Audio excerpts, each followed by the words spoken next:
Polling రోజున రాష్ట్ర వ్యాప్తంగా చాలా చోట్ల హింసాత్మక సంఘటనలు జరిగాయి. ప్రధానంగా పలనాడులో అంటే మా జిల్లాలో చాలా ఎక్కువగా హింసాత్మక సంఘటనలు జరిగాయి. ఒక విధంగా చెప్పాలంటే కానీ విని ఎరుగని రీతిలో ఏ రోజు జరగనటువంటి విధంగా ఏ ఎన్నికల్లోనూ జరిగినంత హింస అక్కడ చోటు చేసుకుంది.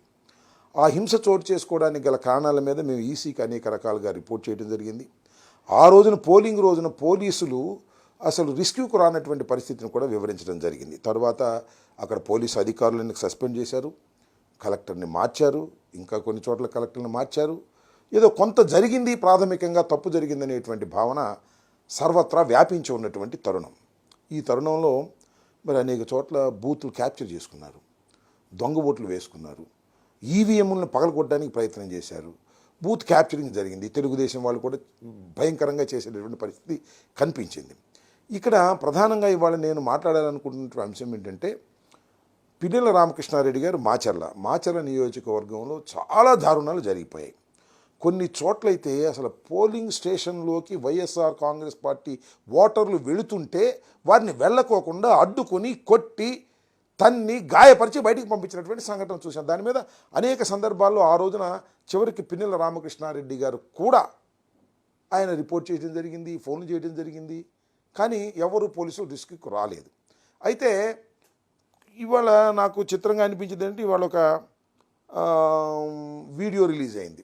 ఇది రామకృష్ణారెడ్డి గారు ఒక పోలింగ్ బూత్లో, ఏ పోలింగ్ బూత్ అయితే ఇప్పుడు నేను చెప్తున్నాను ఆ పోలింగ్ బూత్లో ఆ ఈవీఎంను పగలగొడుతున్నట్టుగా ఒక వీడియో రిలీజ్ అయింది.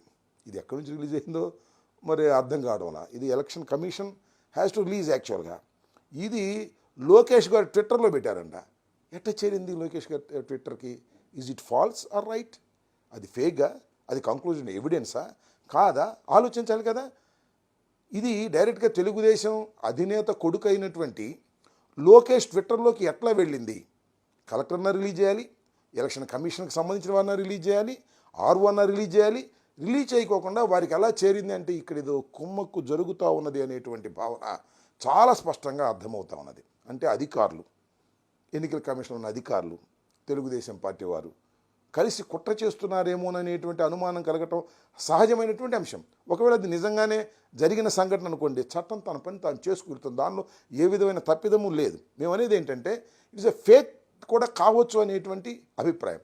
అదే బూత్లో నేను మనవి చేస్తున్నా, ఎక్కడైతే ఇవాళ ఆ పాలవాయి గేట్ అనేటువంటి బూత్ ఉందో ఆ బూత్లో ఎంత దారుణంగా జరిగిందంటే అంతకుముందు మన పిన్నెల రామకృష్ణారెడ్డి గారు చాలా క్లియర్గా ఎస్టాబ్లిష్ చేశారు అక్కడ. అది కూడా నేను మీకు చూపిస్తా.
చూశారు కదా, అదే పోలింగ్ బూత్లో ఎంత దారుణంగా ఓటర్లు, ఎవరైతే ఓటర్లు ఉన్నారో వైఎస్ఆర్ కాంగ్రెస్ పార్టీకి చెందిన వారని భావిస్తున్నటువంటి ఓటర్లు ఆ బూత్లోకి వెళ్ళి స్వేచ్ఛగా ఓటేస్తే ఒప్పుకోనటువంటి పరిస్థితి, బూత్ బయట హింసించి తరిమేస్తున్నటువంటి సందర్భం.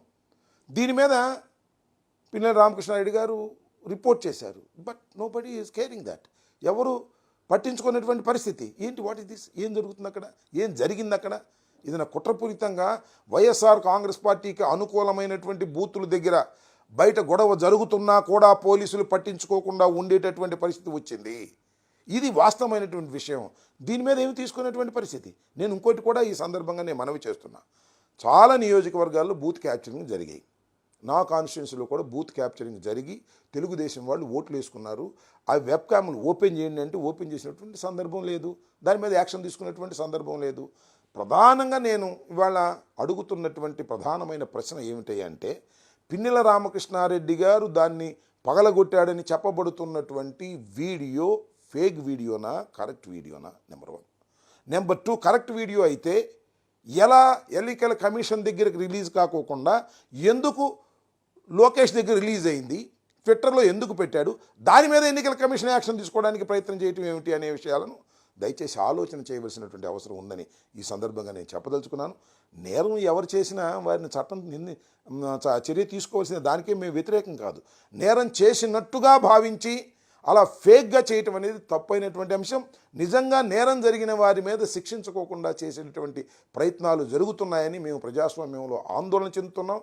దీని మీద సరైనటువంటి యాక్షన్ తీసుకోవాల్సినటువంటి అవసరం ఉంది అని భావిస్తున్నాం. ఎక్కడైతే బూత్ క్యాప్చరింగ్ జరిగిందో ఆ వీడియోస్ అన్ని ఎలక్షన్ కమిషన్ బయట పెట్టమని నేను అడుగుతా ఉన్నా. ఒక చోట కాదు, మేము అనేక చోట్ల కంప్లైంట్ చేశాం. అవన్నింటిని కూడా బయట పెట్టే మార్గం చూడండి. ఎలక్షన్ కమిషన్ దీనిలో తప్పు జరగలేదు, దిస్ ఇస్ ద వీడియో అని చెప్పండి. ది ఎలక్షన్ కమిషన్ అథారిటీగా రిలీజ్ చేయాలి తప్ప ఎలక్షన్ కమిషన్ పేరు మీద నేను దొంగతనంగా తీసుకునో, లేకపోతే నేను దాన్ని ఫేక్ చేసో, లేదు లోకేష్ మీదో, లేకపోతే చంద్రబాబు మీదో నేను రిలీజ్ చేస్తే ఏం ఉపయోగం ఉంటుంది? What is the evidence? అది కంక్లూజివ్ ఎవిడెన్స్ కాదు, అది పవిత్రమైన ఎవిడెన్స్ అంతకంటే కాదు అనే విషయాన్ని దయచేసి అర్థం చేసుకోవాలని ఈ సందర్భంగా నేను కోరుతున్నాను. ఎన్నికల అధికారులు కూడా, ఎన్నికల కమిషన్ కూడా దీని మీద సరైనటువంటి విచారణా మార్గాన్ని ఎన్నుకోవాలని కోరుతూ ఉన్నాను.